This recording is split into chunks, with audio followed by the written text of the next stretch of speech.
Well, welcome everyone. I'm Dr. Basil Considine. I'm here with my colleague, Dr. Sarah Tabuada, who is joining me from, well, where are you in the world now, Sarah?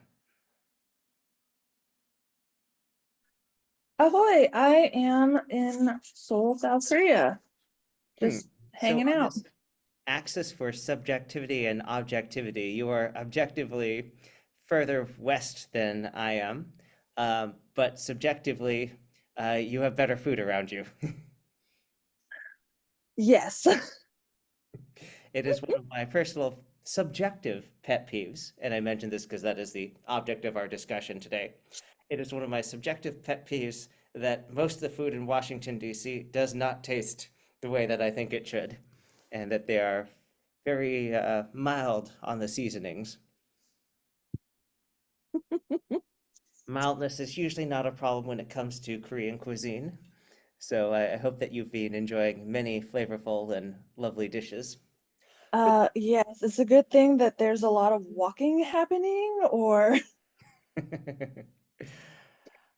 Speaking of walking, no, you cannot walk to the online writing center. Now, if you're a student at our mother campus in Abilene, you can, of course, walk to that writing center, but the online writing center is, as the name suggests, online. And so you can work with us through two different channels, both working through the same scheduling system. But when you sign up for, say, an appointment with my colleague Sarah, depending on the day, you might have the option of doing a Zoom appointment, talk with her in real time, or an email/asynchronous appointment where you send in your draft in advance and she sends you feedback in the next 24 hours. So, Sarah, question for you. Since you're in Seoul, and I understand that Seoul is an expensive city, we are, of course, charging a lot of money to every student to have an appointment with you, right? naturally. But fear not, I accept payment in the form of oatmeal cookies. Ah, well, I think we could probably come to an arrangement there. No, all of our appointments with the Online Writing Center are completely free. There's no charge for attending a webinar. There's no charge for having a consultation. There's no charge for sending us emails. So if you're signing up for an asynchronous appointment, Sarah, do people need to do anything besides make the appointment itself? That is where you want to start, but the good thing is that since they can schedule ahead of time, they don't have to have the paper ready when they make their appointment. What about, say, They when the can appointment upload it is later. starting? Yeah. You can Does just that make sense? download the paper from their computer, right? Yeah, so ideally you would upload whatever you wanted reviewed before the time of your scheduled appointment. All right. And if they're running a little bit late, can they just send you an email? Yes, please. All right.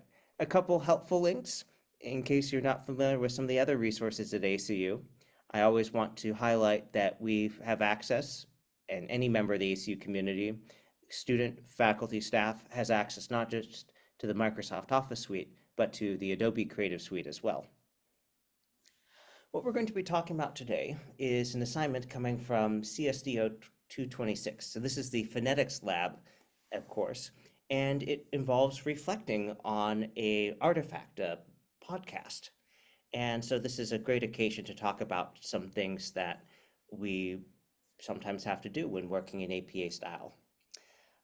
Phonetics, I'm sure that there are no issues at all with how things are pronounced in Korea versus here.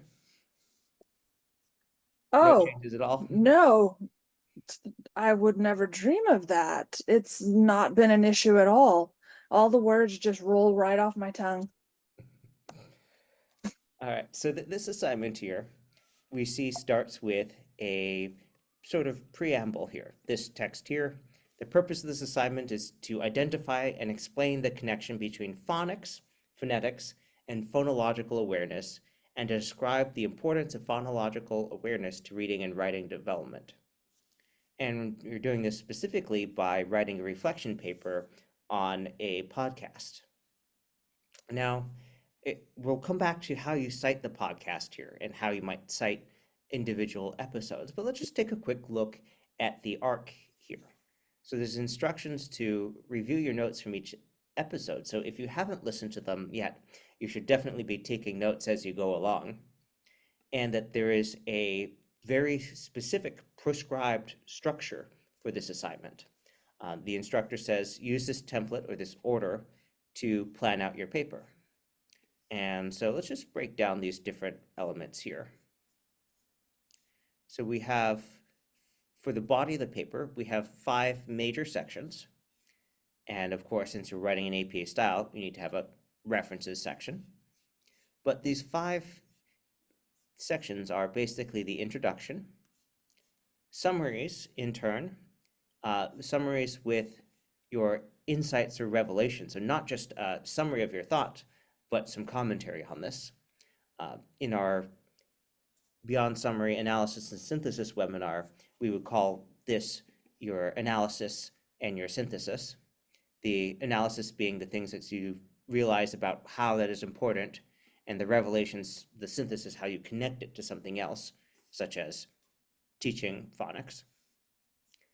And then our next section, this is taking that in another direction to say, all right, how has it changed you personally? How this might affect what you would work as a speech-language pathologist, which is a very much needed career. Last time I checked, every local school district was hiring speech-language pathologists. And then a conclusion with some very helpful guidelines saying, okay, summarize the key takeaways. That's probably going to be a short paragraph. Talk about how this will connect to your future practice in brief. And then a statement on how you might apply this to your career. Great. Sounds good so far. Any questions, Sarah, before we go in? No, I'm so glad that they gave us this handy dandy outline to follow. It really does walk you through, because if this paper is going to be around 7 to 10 pages, we can look at this and see, all right, this is probably going to be 1 paragraph or 2. And then each of these items here is probably going to be a paragraph by itself. And this one here could be a couple paragraphs. And before you know it, once we've done all these things, we're going to be sitting somewhere right around 8 pages in length. So it tells you all the things you need to do. And if you just do that, you will have pretty much the paper that they say you need to submit. Mm-hmm. All right, so let's delve in a little bit. I have a question for you, Sarah. I All right. left my copy of the APA style manual in another country. There's no way that I can figure out how to cite a podcast without go buying another copy, right? Oh, but alas, fear not. They have a great website with all and more of the information in the handbook. Oh, what might this website be called? Drum roll, please. No, it's literally. Is the answer APA Style Central? Yes. If you're not familiar with it, APA Style Central is a free resource that launched with the 7th edition of the APA manual. It gives you a central official clearinghouse to see the most common, the core rules and examples, so that in case you don't have a copy of the APA manual yet, or if you've misplaced it, you can do a quick check again about the most common things. Now, if you're writing a doctoral dissertation, working with an unusual breadth of sources, you probably want that manual because it has very specific examples that aren't included here. But here on the reference examples page, you can see, okay, we have actually a lot of different things here. And if we were to look under, well, just do a text search, we see under audio-visual media, we have podcast references. And there's a different citation form if you're citing a podcast itself, or if you're citing a specific episode. Let's take a look at this assignment page. So this link here takes us to this podcast page. Uh, Let me tell you about a mistake that people often do. They will link this video here and say, "Oh, here's my citation for the podcast," but it's actually a video about the podcast, not the podcast itself. So we'll talk through how to cite that because it is a useful thing to do. Uh, but our main goal here is to know how to cite a podcast. So I'm going to go ahead and grab a copy of our APA course paper template. Sarah, where can students get a copy of the template? They don't have to email me to ask, I hope. No, they can get it straight from our APA resources on our website. Awesome. And if they can't remember that, can they send an email to ask where to get it? Yes, they most certainly can. All right, sounds great. Well, I have a copy of the template here.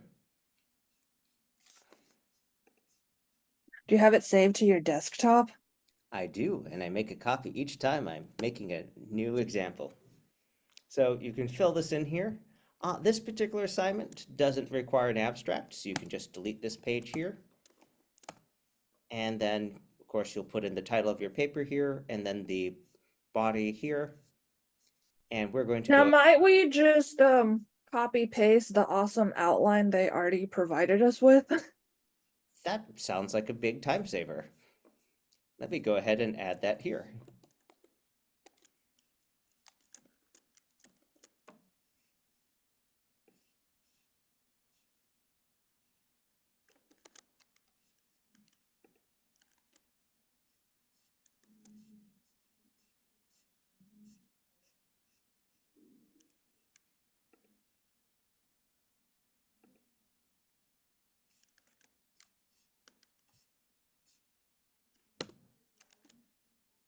There we are.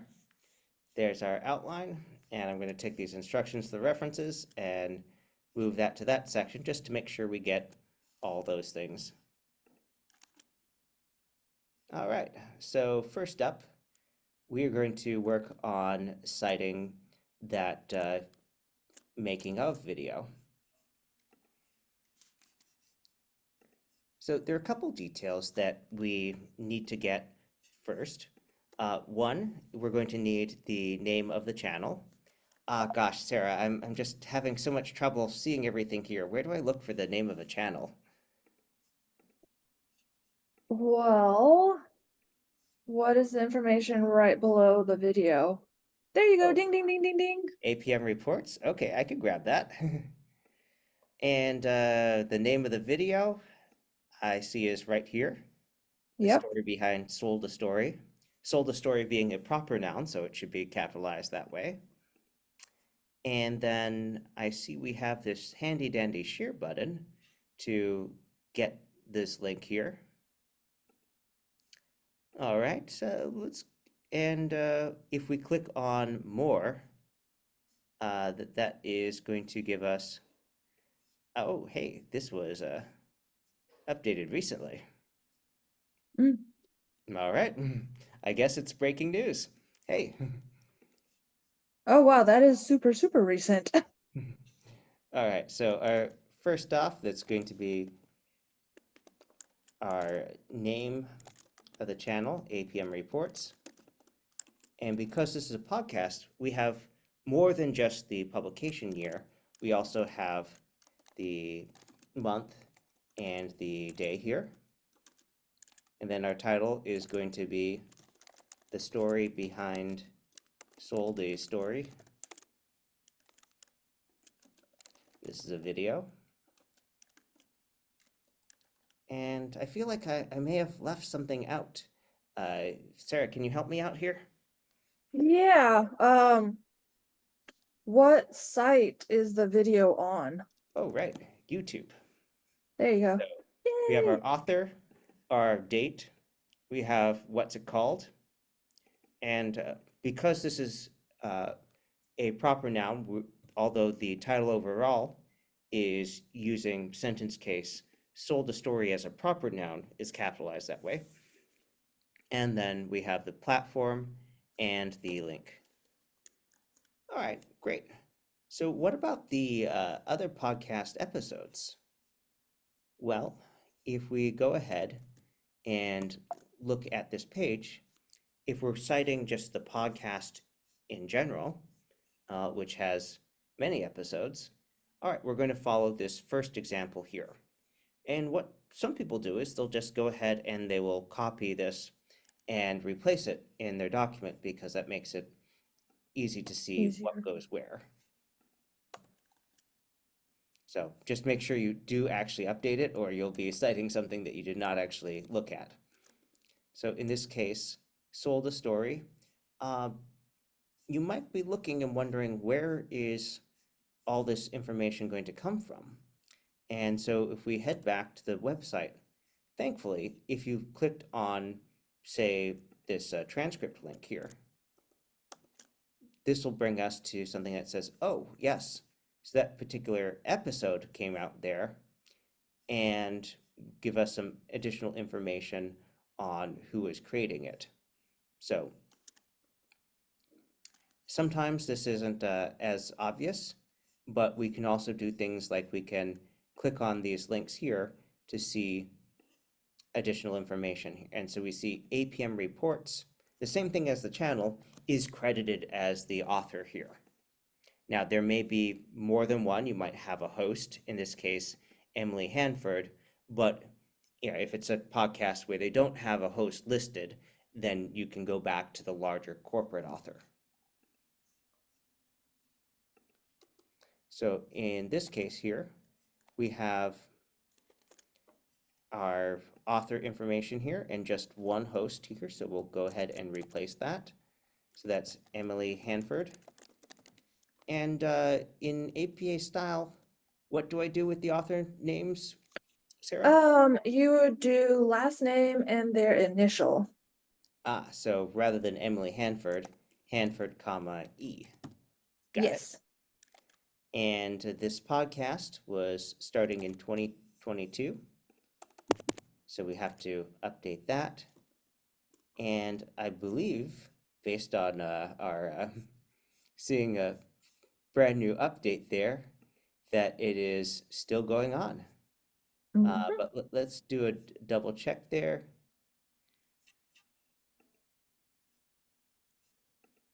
Yep, they have multiple seasons, new stuff coming out. So 2022 to present. Need to update that title. Now, in this case, it's a little weird because sold a story as a proper noun there versus how it is here. You will see it both that way and this way. And there's some debate about which is more correct. I believe that the APA style editors have said that yes, though dissonant, this is how it's supposed to be done, which is a little weird, but that's okay. In this case, our platform here is American Public Media. And then we want to replace this with a link to the main podcast page. There we go. So this is the thing that I would be citing if I was going to be citing the podcast as a whole. Now, if I'm citing an individual episode, we have a little bit extra we want to do. So let's take a look at one of those episodes. And you can either cite the episode itself through the podcast site. You can cite the transcript, which I recommend because it makes it a lot easier for people to follow your work. They can still listen to it, but this also gives them a readable fashion. So the best, most accessible thing is to list this. So let's go ahead and review our podcast reference. We're not talking about number one, we're talking about podcast episode now. So we're going to need some of the same information, but it's going to be the date of the specific episode release. And we'll have things like the podcast episode, and so on and so forth. So a good thing to start with this is, again, to copy and paste the information here. Now, it's going to be Hanford E, 2022, and that first episode, at the top, it said October. October 20th, 2022. And then we want the title of the episode, which happens to be in E1, the problem.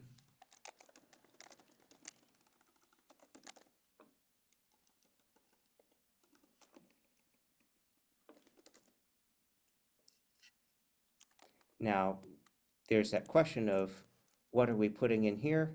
And so we want to remember that we're doing a audio podcast episode and that this label goes the specific thing that we're citing, not the larger podcast here.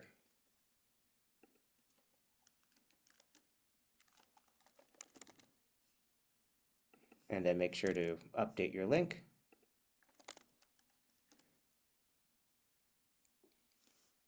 Oops, wrong link.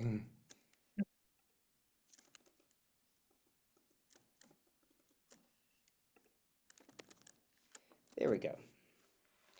And let's do one more because it frequently comes up where people are not sure how they would be citing multiple episodes here because of something you'll see in a moment. So we have our E1, so alphabetically, we'd expect that E2 would come after that. And it happens that that episode is called The Idea. And funnily enough,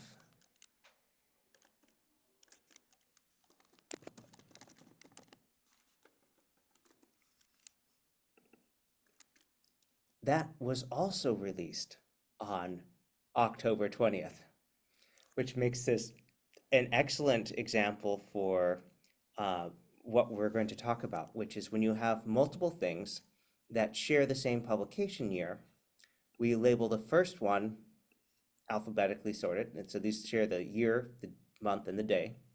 So we label the first one 2022A, the next one 2022B, and so on and so forth. So this is how we can have a citation that will be Hanford 2022A, Hanford 2022B. All right, Sarah, I think I'm ready to start tackling some of the things required here. And All right. I'm going to go ahead and just start writing my reflection here.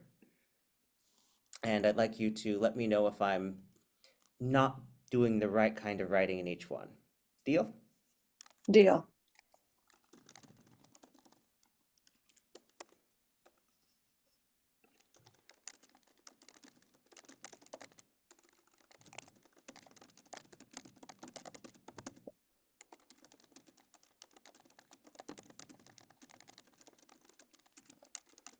So how's my summary so far? Um, Nice and well, objective, right? I feel like sucked is a very strong and casual word. That is an excellent point. I should be more objective there. So let me try doing the subjective stuff in response to this other prompt. So I should be subjective here. Uh,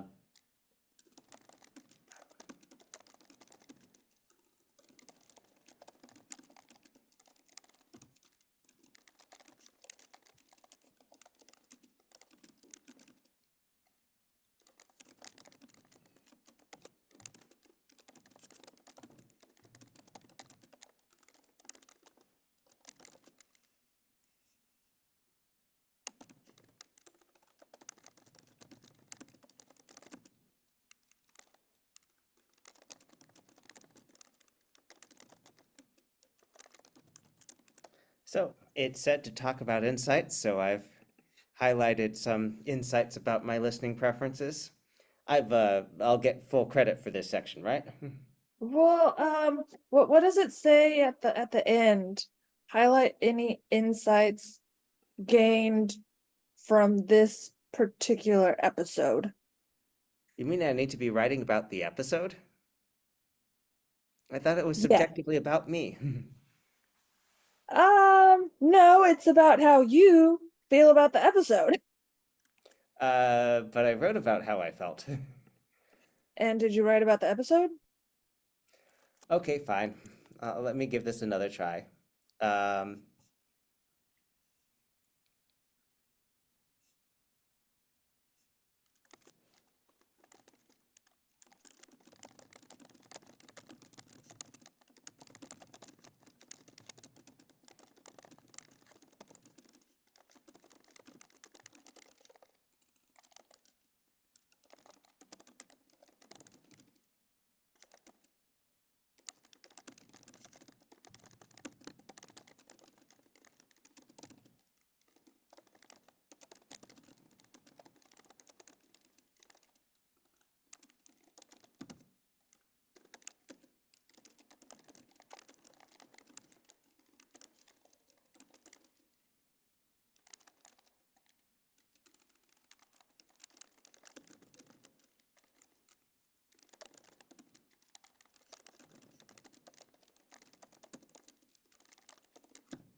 so one of the fun things about this podcast is that it delves into a debate working out in across the country about what the most effective ways to teach people to read are, and about short-term accomplishments versus long-term accomplishments, and how important it is to measure things that are actually important and relevant.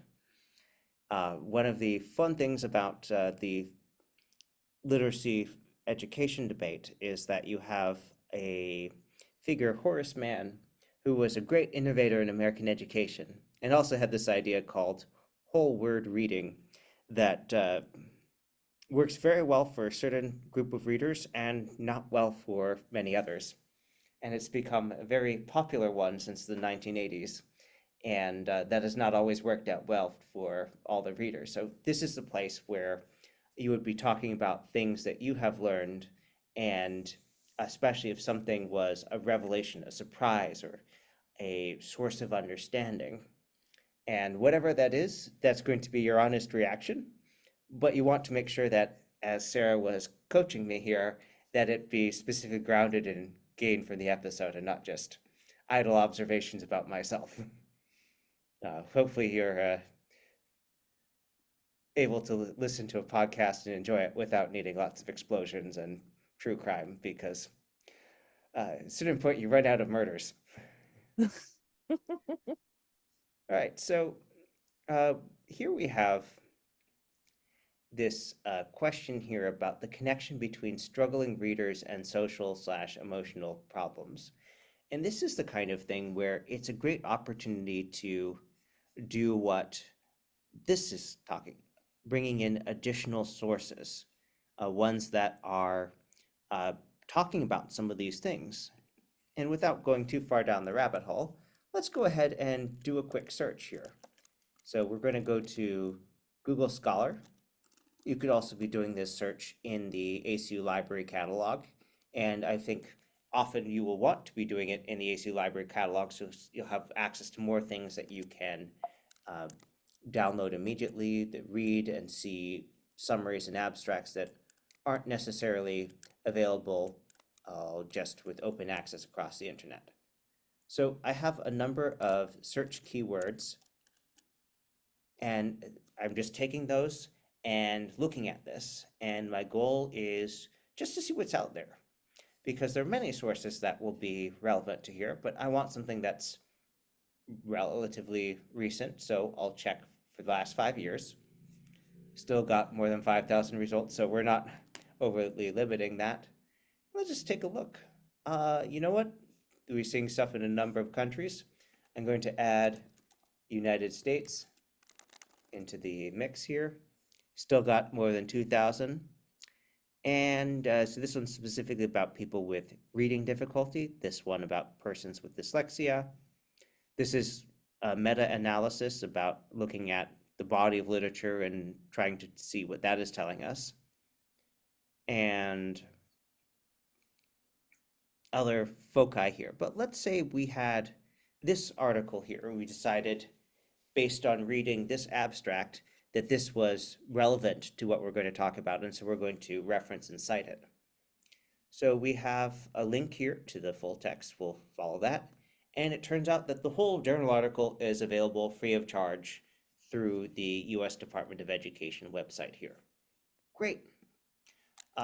Now, let me now go back to that question of how you might cite that. And so backing up to here, we have this cite button here. If you're working through the ACU library catalog, you will similarly have a citation button. And I'm going to go ahead and copy this and paste it into my references. And Sarah, I can just call it a day after that, right? I don't need to go and do any proofreading because it was through Google, right? Um, let's see. Did they have the title and sentence case? They did not. So I'm going to go ahead and select it here. And I'm going to change that at using this button here to lowercase. And now that's right. Yes. And I'm also going to grab that link to the file and include that as well. And so if I was citing this, it would be Alaslan 2021. Mhm. Cool.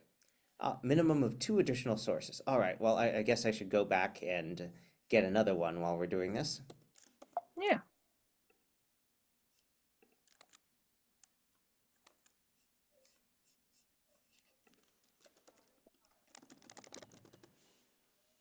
Now, whenever you see something like that, and let me back up and show you the difference. So I had this search here. We had 2,450. And then I added normal reader, and it dropped to 7. Usually when that happens, it means that you are using a non-standard term, because I was really trying to get results for someone without dyslexia. But the fact that it dropped so much, this would be something where you might want to go to our library open chat and ask for help so that you are not limiting things too much. So they might guide you through a number of alternative search terms like non-dyslexic, and you'll see we have 133, which is a whole lot more than 7, and other things that they will guide you through to try. So let's say that we are looking at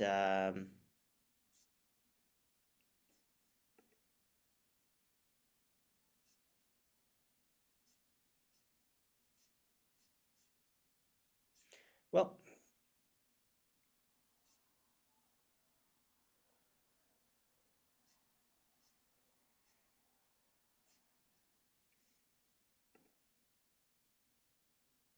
ah, well, since you're off in another country right now, Sarah, let's go ahead and use this as an example. I can just paste this and call it a day, right? Well, let's just double check to see what it looks like on our references page. Okay.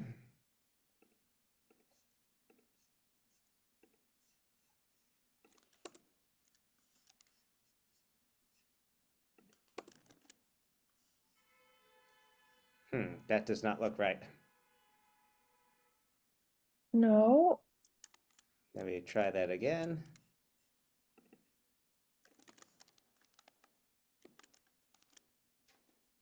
There. All fixed, right? I'll just go ahead and leave this alone. Where's your article name or your journal name? There wasn't any in Google Scholar, so if Google doesn't know it, it must not exist, right? Oh, but alas, the oracle that is Google does not know all. So it happens that this article is in Greek, which is probably why Google is confused about it. And so sometimes you'll see a source in another language and you'll go ahead and read it anyway. And other time, like me, you're like, well, I actually do not read Greek. So this is probably not the best source for us to be picking. So we'll head back to our search. But yes, we definitely need to have the rest of the information about how to access this article. So What let's say about the one about bilingualism?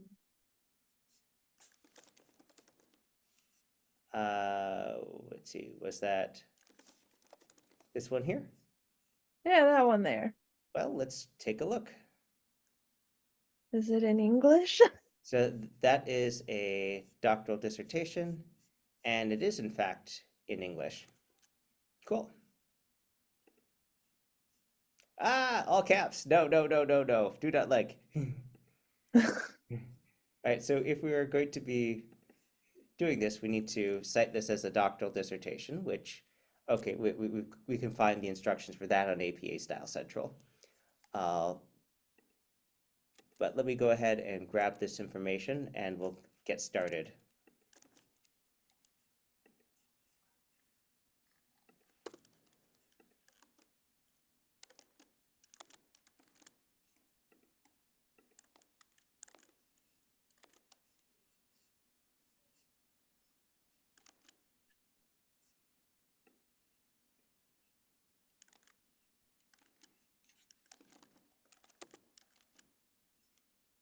All right, so here we come to an interesting question here. What is the last name here? And that is actually something where you need a little bit of cultural knowledge. So Rebecca Christina, given name, Tomás Reina, that's should be mother and father's last name. So if it's been entered in correctly in the database, that would be Tomás Reina, comma, R period, C period. It's a little tricky sometimes with Hispanic last names. Because of this, you don't always know which one is the quote-unquote last name and what is a middle name. But if in doubt, you can always send us a email to ask.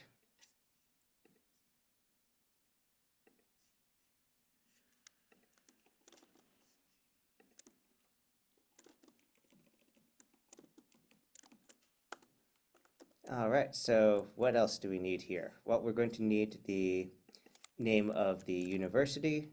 We're going to need a link to this and a few other things. So we'll give you a moment as we gather our different details.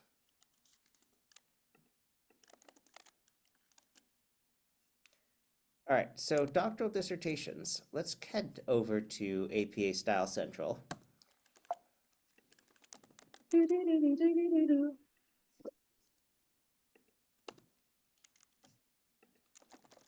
And you could just search for APA Style Central and dissertation, and the first result will be for a dissertation. And so we see that we have the title of the dissertation in italics and sentence case. We have the note in parentheses, sorry, square brackets, doctoral dissertation in the institution. And if it's in a database, which this one is not, if it's in a database like ProQuest, we would have that there.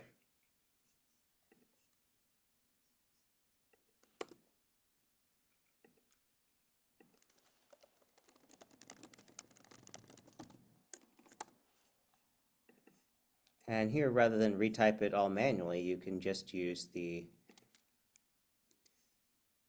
change this to capitalize each word.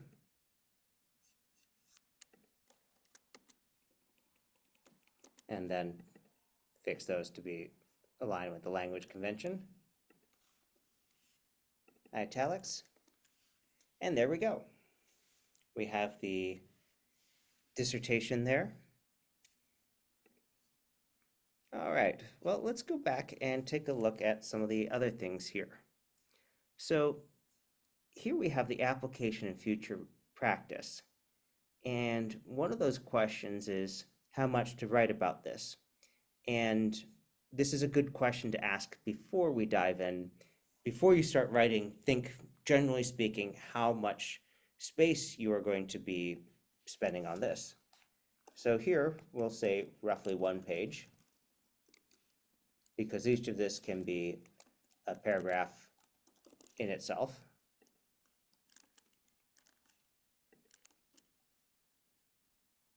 This is probably going to be about 1 page. And these in turn probably around one paragraph. Could be a little bit longer, could be a little shorter. Impact. Yeah, that's probably going to be 1 to 2 pages. And then this is probably going to be 1 to 2 paragraphs. And if we just look at that in comparison with the overall length, so we have basically 3.5 to 4.5 pages in length, just looking at what we've noted already. And so if we take 8 pages as a minimum length, minus 3.5, we're talking 4.5+ pages here. And so now we can look at that and see, okay, how many episodes? We have 6 episodes, 2 bonuses, so that is 8 episodes, and the free releases.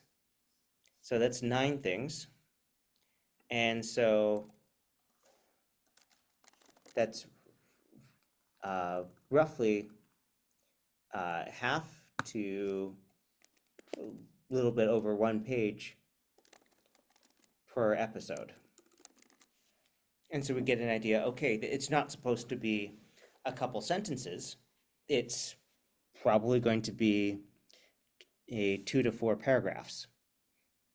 And so if we start at the, okay, well, each one we need to do a summary of it, and then we need to do an analysis and synthesis of that.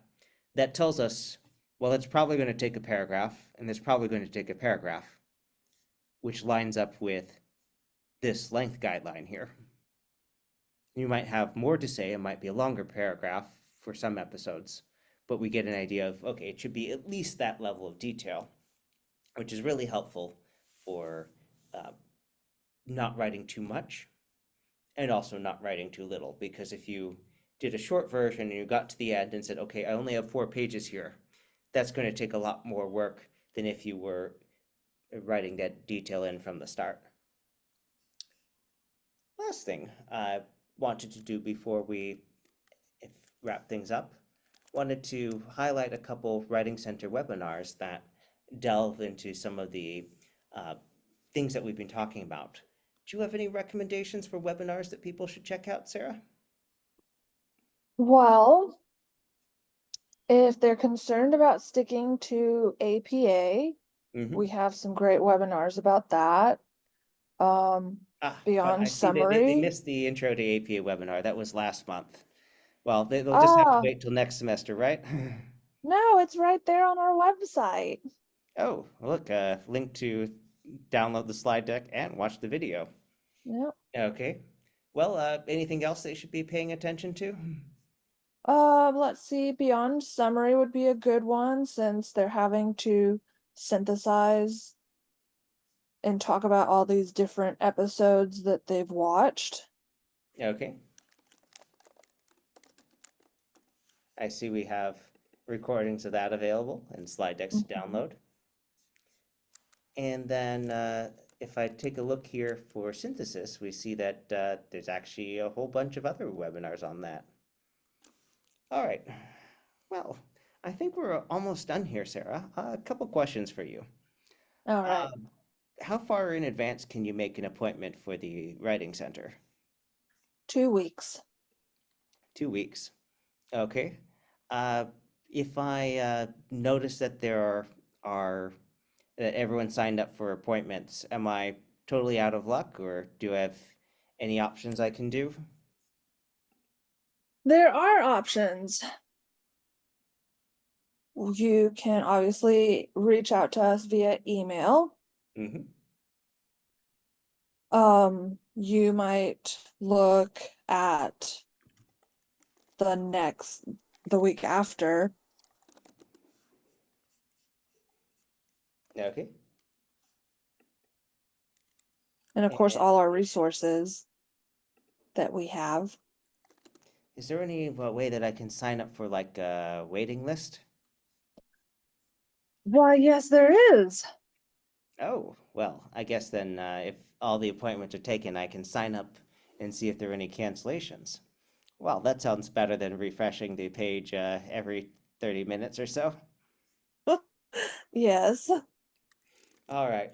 Well, if you have any questions, please feel free to send us an email at onlinewritingcenter@acu.edu. If you are asking about a specific assignment, please let us know the course and the assignment, or just include a direct link to the assignment that you're asking about, and that'll help us give you the most specific and informed feedback on your question. You feel free to go to acu.mywconline.net to schedule an appointment. And again, you can always reach us via email. Thanks, everyone. Thank you for joining us.